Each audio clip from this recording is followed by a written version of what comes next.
minutes. If you have not followed his Triple H horse racing podcast, you're missing out. It's one of the best podcasts in the country.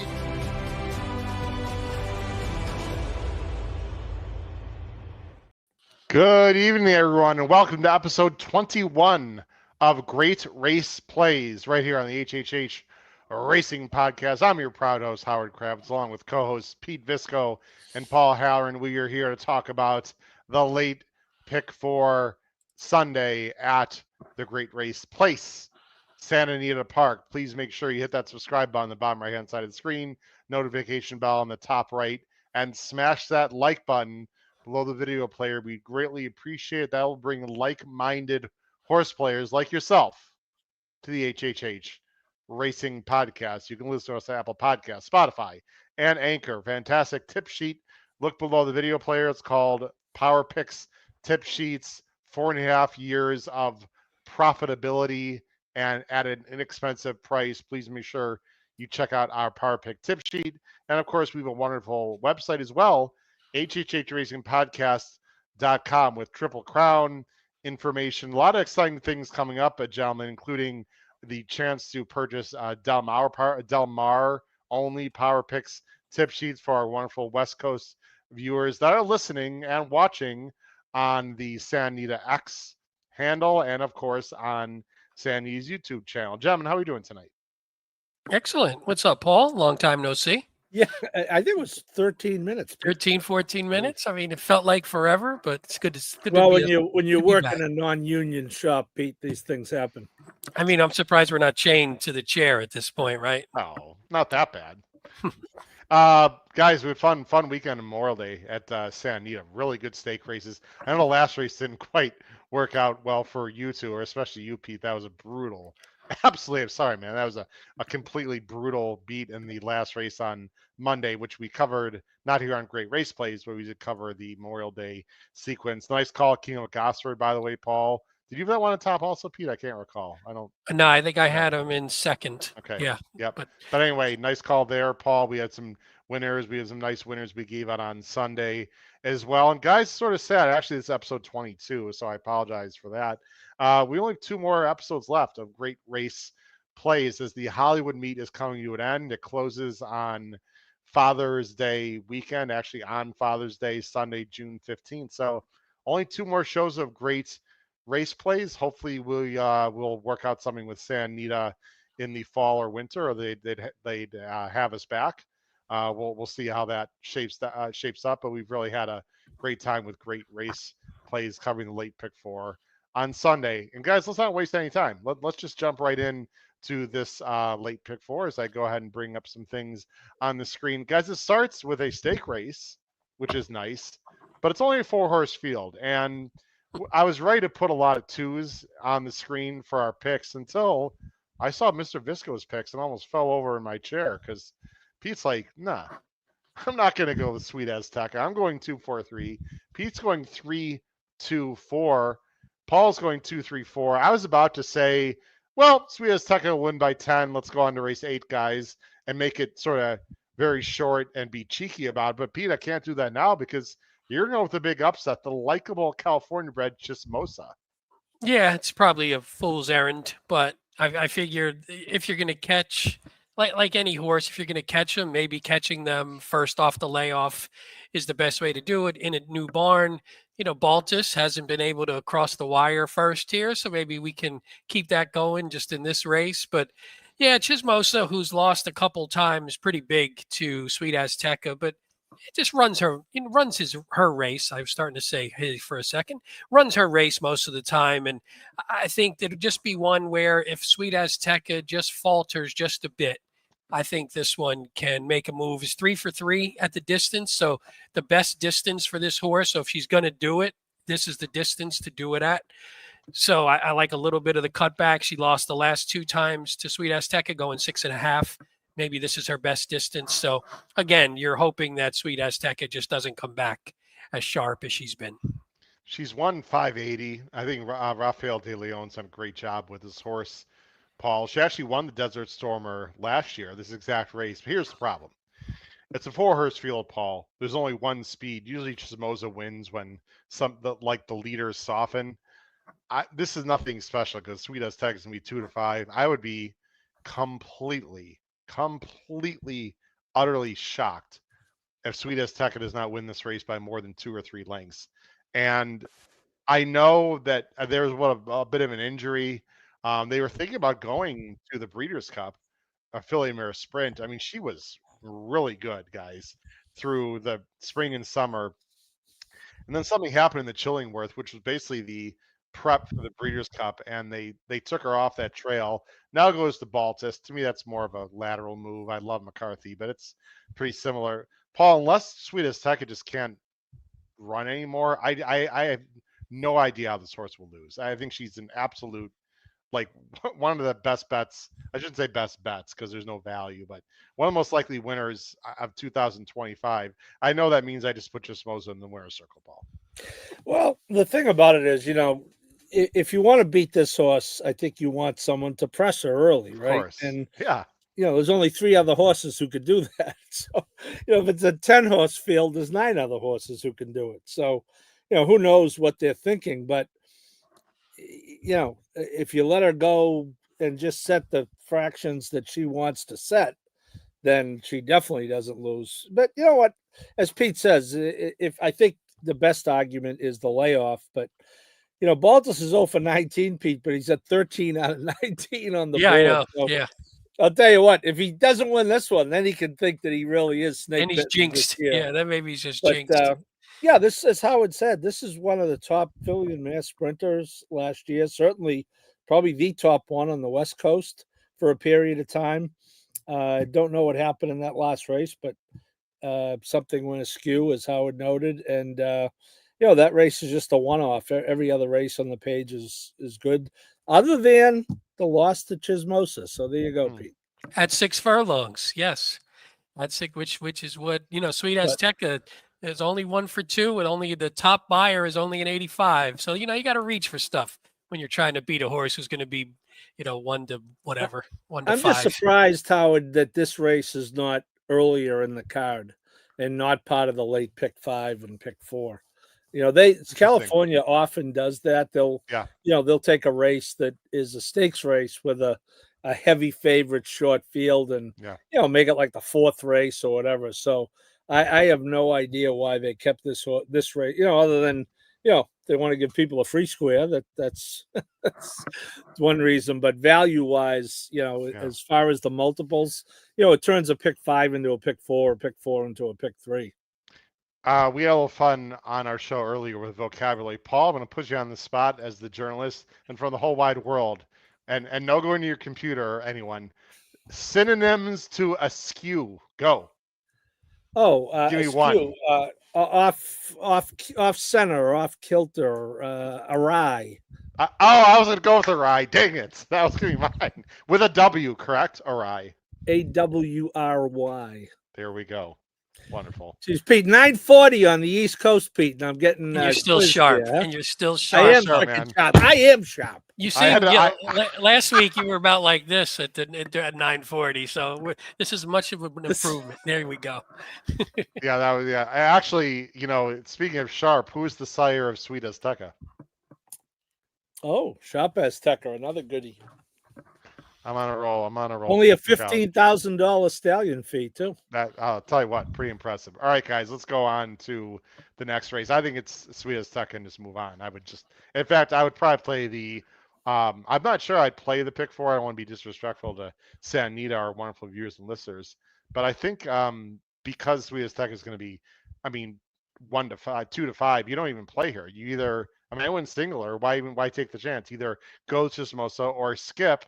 And do something else, guys. You know what we should do instead of that? We should do the following bet. Now offered at the Great Race Place. $3 late pick 3 featuring the last 3 races. $5 late double on the last 2 races. Both with a player-friendly 15% takeout. Every race day at Santa Anita Park. How about that? There we go. Good. That working on my transitions, gentlemen, even though we're in year 4.5 of year 5 of the show. Race 8 is the second leg of the pick 4. Optional allowance, 50,000 claimers. They're on the turf, and the rail's out 20 feet. That's worth mentioning. Speed might hold a little better. This is 6 furlongs on the flat. Obviously not down the hill. Those are 6.5. We don't have morning line favorites. I'm not sure who the morning line favorite would be. I found this race to be a bit tricky, to be very honest with you. Let's go ahead and bring up our picks. I'm going 4-3-2. Pete's also going 4-3-2. Wow, not that tricky for Pete and I. And Paul's going 7-3-5. Paul looked at his weather forecast, and you know what he saw? He saw a typhoon Tommy. Talk about Typhoon Tommy, Paul, to what I would think would be an upset in this race, but an interesting choice on your part. Yeah, I think so. I mean, I think the 3 is going to take money, Howard, based on that was an impressive maiden win, huge buyer jump. I have a couple of stats from my friend Pete, which he probably has. This trainer Mendez off a maiden win is 14%. And this type of layoff, I put it in at 180 to 270, 3 for 10, 30%. But one thing I did look at is the horses coming out of that maiden race that this horse won so impressively. 0 for 7, and none of them hit the top 4, let alone the board. There it so is. as well as he ran, that was a really weak race. So, but back to so for that reason, I went to the outside with Typhoon Tommy. Just did flatten out a little bit last time. This will be his second race for Coroner, who's very good. I think the cutback based on the running lines, especially that last race, the way he ran, I think this cutback to 6 furlongs will also be good. I think that's a good trip. We've talked about Ayuso on turf many times. A lot of things to like about Typhoon Tommy. Interestingly enough, last race, Paul, the only time he faced his state-bred fellows. So right. I didn't love this one, but because, of course, Paul tipped him out, I got to move him up a little bit, Pete. I still don't love him, but I get it. I guess there's a lot of horses that really not to necessarily love in this race. And we are going to go with triple diamonds here, Pete, you and I, both of us. I think the reasons are somewhat obvious. Getting back to turf, you guys sort of wonder why they went to dirt in the first place. Mark Glad is really good. And the horse was working pretty darn good at dirt. So maybe there's more money in the dirt races. They wanted to try. I don't love in for 50. I've talked about this many times in the show. Was not in for 50 last time, was not in for 50. He was protected on January 19th. I don't love that. A soft choice for me. How much do you like triple diamonds, Pete? No, very, very soft as well, unfortunately. So apologies to our viewers and listeners that this is not a super strong opinion. No. I'm with you. The note that I had was, for the positives, it was, you see, obviously the turf races were much better and lost the baffle to Scipio, who I think you picked, Paul, yes, in our earlier show in one of the stakes races at Churchill. So that was a quality loss. And then all of a sudden you go to the dirt, which this horse seems to hate, at least by the last 2 races. Or the note that I had, Howard, and this is the concern, is, was it the dirt or did this horse just completely lose his form for some reason? I'm not sure what would have caused it. And maybe that's the reason he's in for the tag as well. So to me, that's the concern. So I look at it as either we get the past turf races, which he won at this level going, back in January, or he's just not as good now. And there's not much in the works to necessarily dispute that. So I don't know. It's very soft, but I thought if he can recapture his past form, it's good enough to beat this field. One of the things I love about this podcast, and you two also, because I have mad love and respect for you guys, and I don't know if you feel this same way after you do the show or during our live podcast. It's like you hear one of the other 2 co-hosts talk about a horse, and you're like, I think I need to upgrade this horse. Or, geez, I don't like this horse as much. Pete, I'm not sure I like triple diamonds now even. I know, all the time. I like this horse even less. I'm like, maybe Pete is right about the I'm not supposed to poo-poo my own picks, right? I know, we're not supposed to poo-poo our top choices. But, I don't know. I got literally, I think it's not a bad all button. I hate the all button, but there are a lot of ways you can go here, including we talked about it. It's a cinch already. Poker Night at Ease, really cool name. at V's, excuse me, Poker Night at V's. This horse has got some breeding on for the turf as well. Shiny was a pretty nice horse. Crossword was certainly good enough. And this is the kind of race where maybe you want a fresh face. Let's see, Pete, you've got this one in third. Off the layoff, like complete unknown, working well. I think Poker Night at V's, boy, is interesting here. Yeah, I had a couple. Yeah, the breeding is what sort of swung me to where maybe obviously you have to look at that because it's never run on turf. It's funny, the sire side, the percentages are better on dirt, but if you look at the top progeny, they're mostly turf horses, which it sort of doesn't usually happen.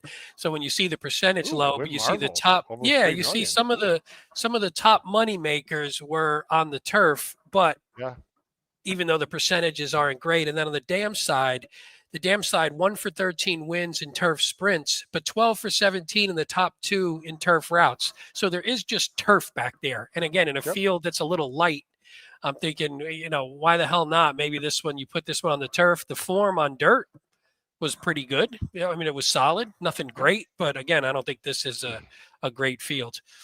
And Paul, number 5, Binging, maybe is a better version of Triple Diamonds at a higher price. Yeah. Is it binging or binging? Binging, I think, right? Oh, is it? Probably binging. Yeah, binging. I don't know. We can watch a replay and find out. Yeah, this horse, this horse shows up. It's more of a board. This horse Boy, we're really killing this race. Right? Well, no, I mean, he's in the money half the time, okay? More of a board horse for me, but that's why I picked him third. The note I had, Paul, on that one, only negative note, was I just think maybe he's a little better at 5. And that was my question with that horse, was some of the better races are at 5 and doesn't necessarily finish. But that's good for a board horse if it's a price, though. That's all. All right, let's go on to the penultimate leg, guys, which starts the $5 late double Sunday at Santa Anita on the first day of June. Starter optional, 10 down to 8. We've seen a lot of these horses run this meet. And I got to say, we've had some pretty good success on this show picking winners here, although there is a Maryland bred, even though it's for California ownership, etc. I'm sure there's obviously California connections for chasing money. Let's see where we go here. I'm going to go 5-4-1. Pete's going 2-4-1. Paul's going 2-4-7. So Pete and Paul are both going with Haywood for Mr. O'Neill and Mr. Maldonado. Paul, what do you like about Haywood in race 9? I just thought that last race, that's a big number. I don't think you're going to need a duplicate of that to win this race. I think this is, Doug O'Neill puts horses in the right spots. This is just a spot where, if he loses the horse for 10, he loses the horse for 10. They claimed him for 25 back, 6 races back, and that was the second win. So they've made their money. I looked at other horses. I took a look at the 7. Who I think might be more of a board horse. So yeah, I just I don't know, Pete. You picked them as well. I just thought anything close to that last effort wins this one. Yeah, mine was, and you have the time form up, Howard. Thank you. My biggest key was if this horse gets a clean lead, he wins. When he doesn't get a clean lead, he loses. And this is a little bit of a softer spot than he'd been in before. So maybe he can, but I think, Howard, you picked the 5. I think the 5 is the key to our horses, to the 2 horses race. Yeah. Because if the 5 goes and contests, maybe that softens the 2 up. But if they let the 2 go, I think can just run away. Well, there are other horses in this race that are in the race again on Sunday. I'm just like, where did this ever come from? Now, we talked about a horse called Jin Jin earlier on our show for the Churchill Stakes on Saturday, which sort of felt the same way, except this is a much cheaper race. Now, maybe this horse just gets loose again and wins. I mean, she did this well. She beat Halo Rando, who's the 8 in this race and is racing again. Beat the 1 in this race, who is also running on Sunday. I mean, this horse ran for the level. This horse ran a hole in the wind. Here's the 8 just clunking up, not really doing much. The one came on late, but it, we'll see on the screen here. He beat both these horses. I mean, guys, this is a very simplistic way for me of looking at this race. Sure, Haywood, I guess, is the horse to beat, but at this level, carrying 126, I can't pick this horse on top. And you know why? Because it's damn horse racing and weird things happen. And I just don't see this horse repeating that effort. I mean, gets the inside instead of the outside. Maybe the horse prefers to be on the outside. I don't know. It's not, as a podcast host, I should be more professional with my opinion here, but I just don't trust this horse basically at all. And I'm going to use him, but I'm going to use him defensively, guys. I just think Halo Rando is a better animal. Has been a much higher class. I know that last replay lost to Haywood by 11. Maybe the horse needed the race. Dean Pedersen's been very good this year. Has been solid. Is outside of Haywood this time.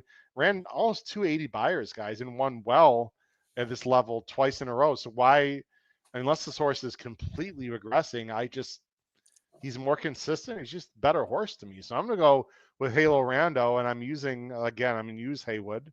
I also use Chase and Money, who was coming on late in that replay, but sort of a non-threat, but there could be a lot of speed. He's 8, so I don't love that. But, Fracy knows this horse. He's consistent. It's just one of those races, guys, where like a cheaper horse runs a huge number.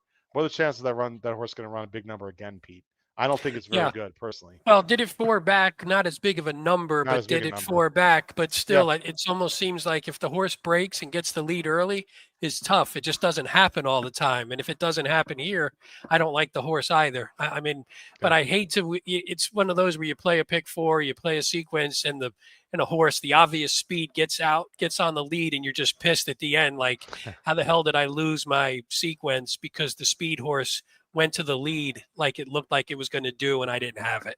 So well, the other thing, Paul, if you're going to play pick 4 in your singles, Sweet Azteca, not Sweet Azteca.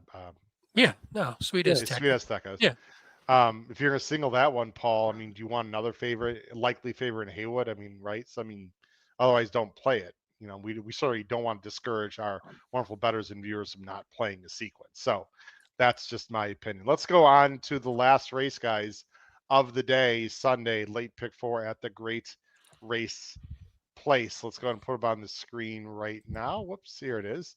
This is a good race. This one's good, yeah. They're going down the hill, I believe. Hold on a second. Yes. Yeah. Down the hill, yep. Allowance, down the hill, $61,000. Nice purse. 6.5 furlongs. Again, the rail is out a little bit. Calbreds, big field of 9. Of course, we don't have morning lines. Let's see where we're going here. I'm going to go. Look at this. Oh, boy. All going with the Tiger. Oh, boy. I'm going 549. Pete's going 596.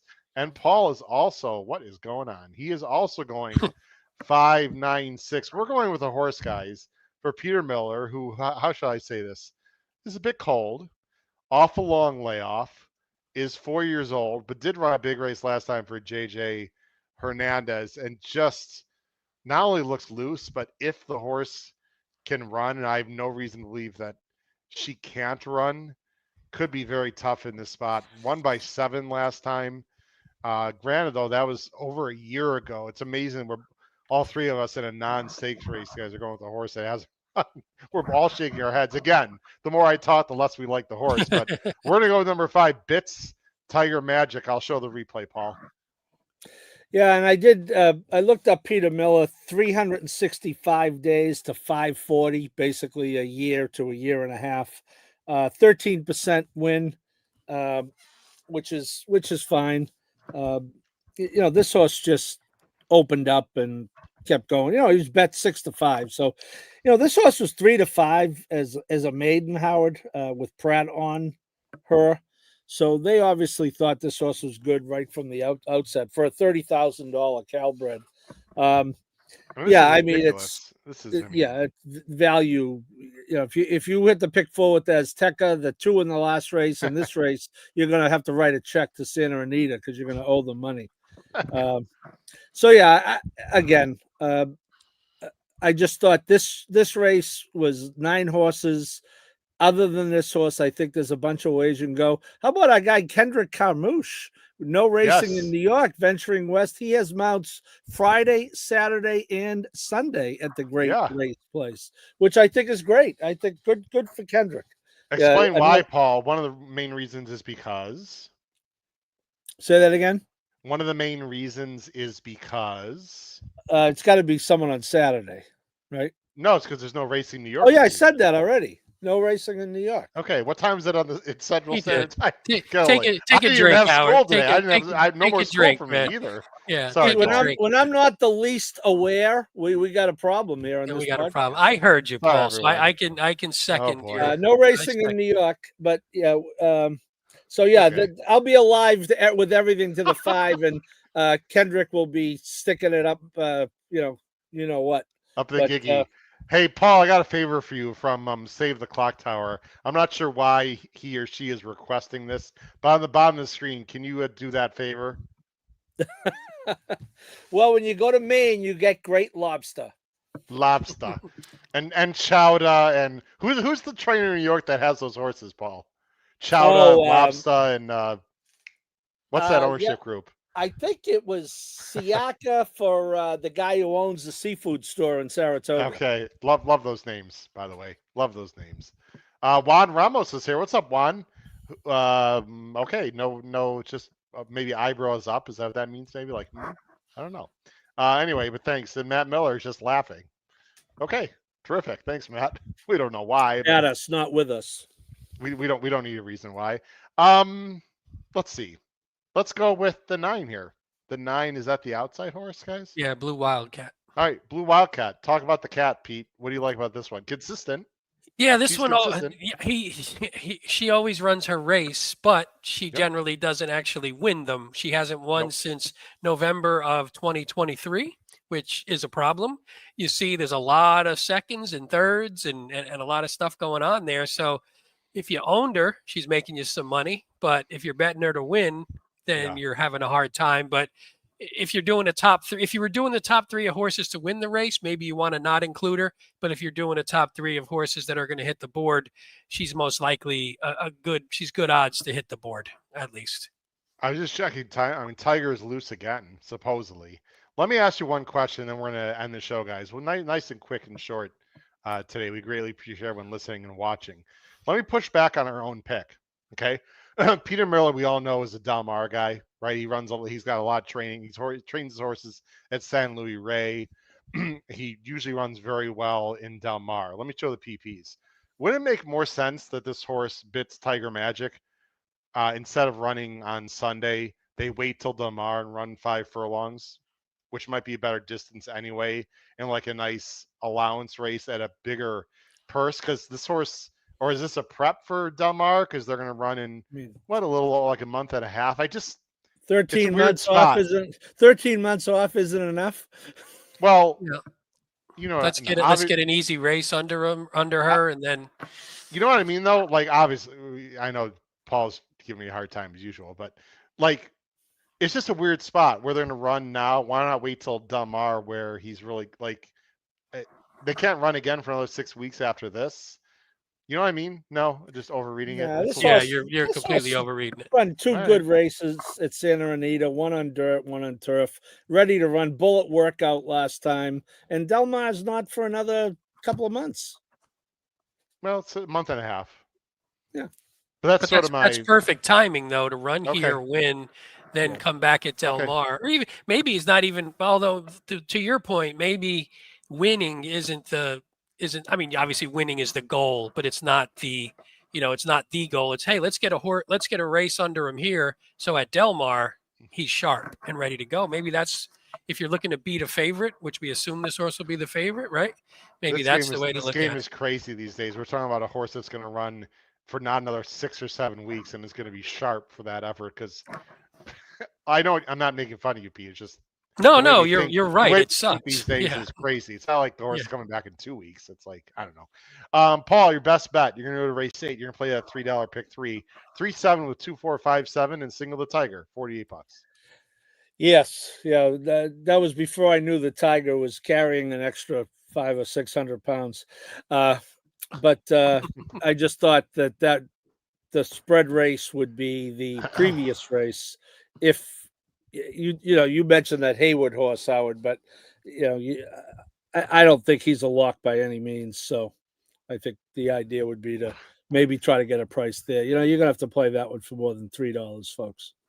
Paul, I think I will go with the 600 pounds in the over. I'll just leave it at that. I think I might be the main reason why that's an issue. I don't know. It's the summer for me now, guys. So you're going to see a svelte Kravitz coming up very soon. You'll see a difference, believe me. Pete, race 8 also. Oh, you're going with the $3 pick 3 also. You're going, whoa. Woo. Yeah, it's a big one. It's a big one until I see the odds. You might owe money, Pete. You might owe money. You lost that last race Monday at Santa Anita. Well, no, not when Kendrick brings our 6 home in the last leg, Paul. Because I think that's the one. That's what we need. All right. Well, why don't you go ahead and read your best bet here, Pete? Yeah, 8th race, $3 pick 3. 2, 3, 4, 5, 7 with 2, 4 with 5, 6, 9 for $90. And again, I hate it without the morning lines just because there's Kendrick for you, by the way, who's going to upset the field. I think that horse can upset the field if the 5 just isn't ready like Howard thinks, and if they're waiting for 6 months from now to run at Saratoga or something. I'm not just for the record. I'm picking Tiger. I'm just bringing that up as a weird. No, I'm just messing with you. No, I know. And then in the 9th, $5 daily double, 2, 4 with 3 horses that I can't remember because Howard moved it off the screen too quick. 2, 4 with 5, the same 5, 6, 9 for $30. I would have figured you had your best bets memorized. I mean, they're the best bets. I don't have anything memorized these days, so relying on my memory is never a good idea. By the way, when is your son Jackson finished with school? He's done early. He's still got a little ways. They're not done till sort of mid-June-ish. Yeah. Really? Mid-June. Yeah.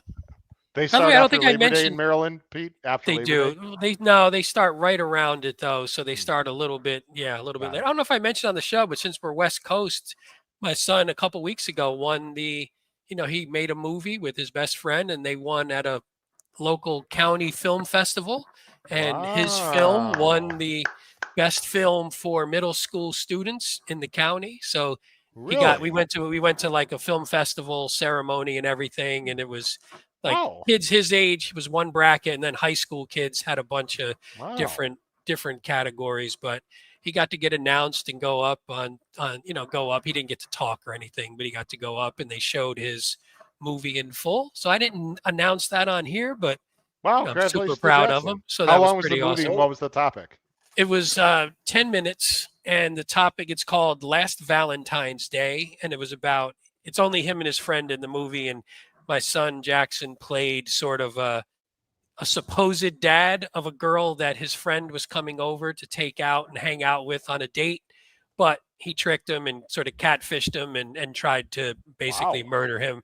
But there's a good scene where he there's a yeah. You just threw the murder part in at the end. My son like me is a horror fan, so he's always looking to murder. That was one of the somebody. funniest moments of this podcast. The way you just said that was absolutely hilarious. And it's how fitting for a Valentine's Day movie. Yes, it was perfect, and there's a couple good fight scenes in there, and yes, that is what I'm waiting for, Tom. That is not coming soon enough, but so I'll repost it. Maybe someday you and Jackson will come to Kentucky and be on the set for the Cody's Wish movie. Hey, if you need a background actor or something, my son is he's ready to roll. We will do that, though. We would definitely show up on set. He wants to be an actor director, so you figure he could fit right in with the Cody's Wish movie. Pete or Paul, throw him in the movie. Have him mucking a stall.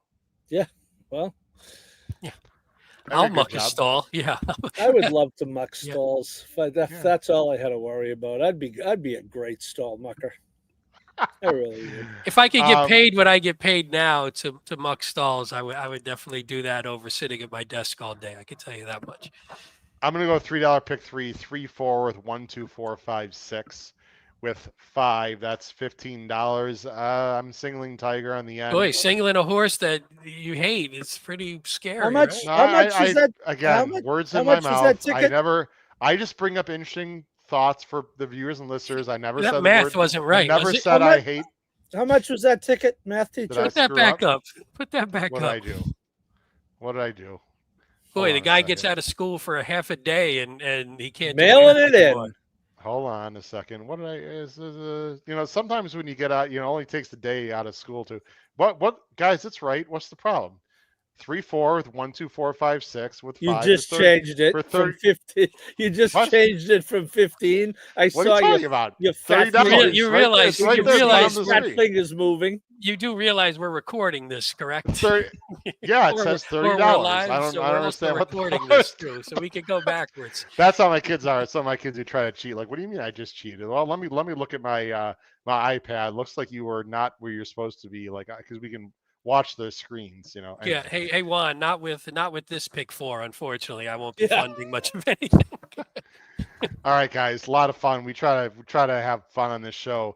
Great Race Plays episode 22, guys. But like I said, only 2 more left. Sort of sad at the end of the Hollywood meet, but we've had a lot of fun in all seriousness.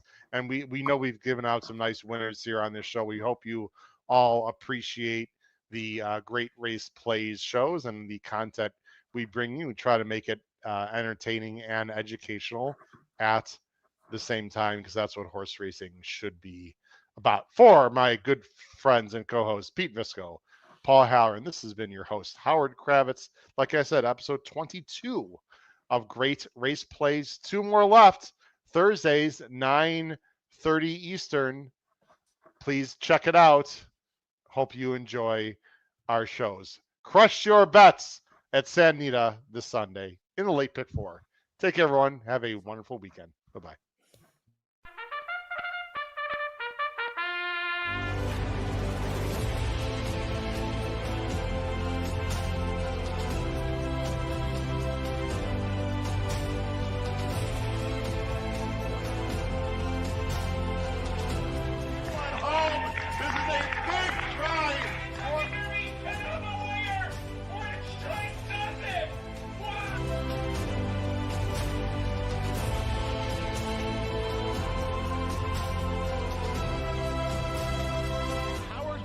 If you have not followed his Triple H Horse Racing podcast, you're missing out. It's one of the best podcasts in the country.